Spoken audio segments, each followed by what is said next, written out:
L'évaluation diagnostique, ça sonne un peu technique, non? Et pourtant, c'est un outil tout simple qui peut vraiment, mais vraiment tout changer dans la façon d'enseigner. Allez, on va voir ça ensemble.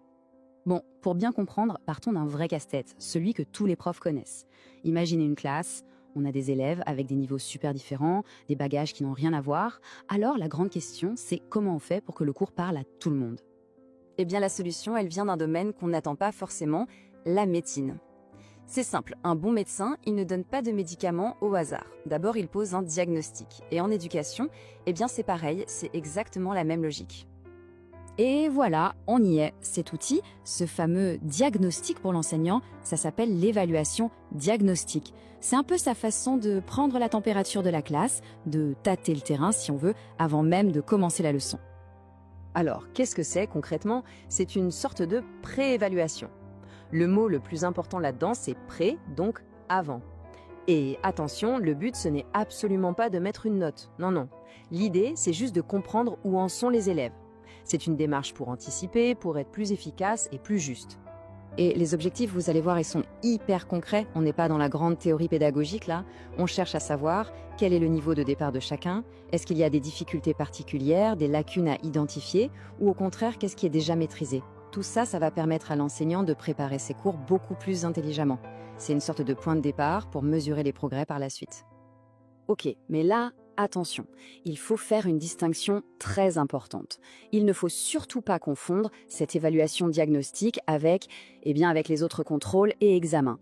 Chaque évaluation a son propre rôle, son propre moment. Regardez ces tableaux, c'est super clair. L'évaluation diagnostique, c'est la photo qu'on prend avant de commencer le voyage. C'est pour savoir d'où on part. L'enjeu est faible, il n'y a pas de note. Ensuite, pendant le voyage, on a l'évaluation formative. C'est pour vérifier si on est sur la bonne route, pour ajuster le cap. Et enfin, à la toute fin, après le voyage, on a l'évaluation sommative. L'examen final, quoi. Là, l'enjeu est élevé. Donc voilà, avant, pendant et après. 3 moments, 3 objectifs différents. Bon, à cette théorie, voyons comment ça se passe en vrai, dans une salle de classe avec quelques exemples très concrets.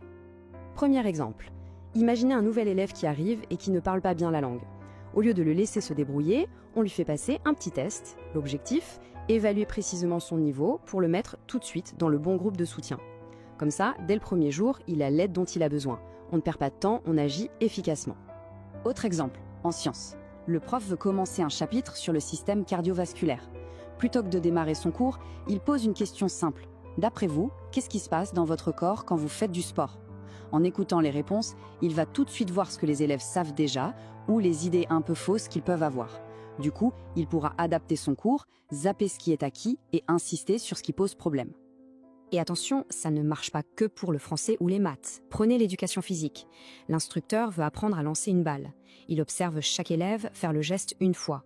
Juste en regardant, il peut voir qui a besoin de revoir les bases et qui, au contraire, est déjà prêt pour des exercices plus compliqués. C'est aussi une forme de diagnostic. Ok, on a vu ce que c'est, comment ça marche, mais au final, qu'est-ce que ça apporte? Quels sont les bénéfices concrètement pour les profs et pour les élèves? Alors, pour l'enseignant, c'est une petite révolution.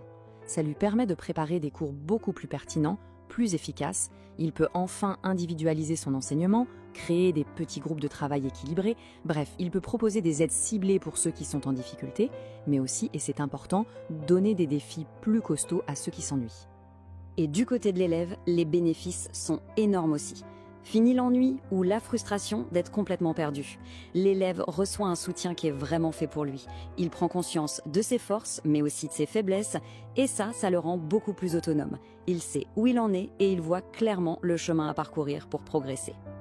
En fait, si on devait résumer, le but de tout ça, c'est de s'assurer que chaque élève reçoit exactement ce dont il a besoin, au moment où il en a besoin. On change complètement la philosophie de l'évaluation, on ne cherche plus à juger ou à classer, mais à soutenir et à aider à construire.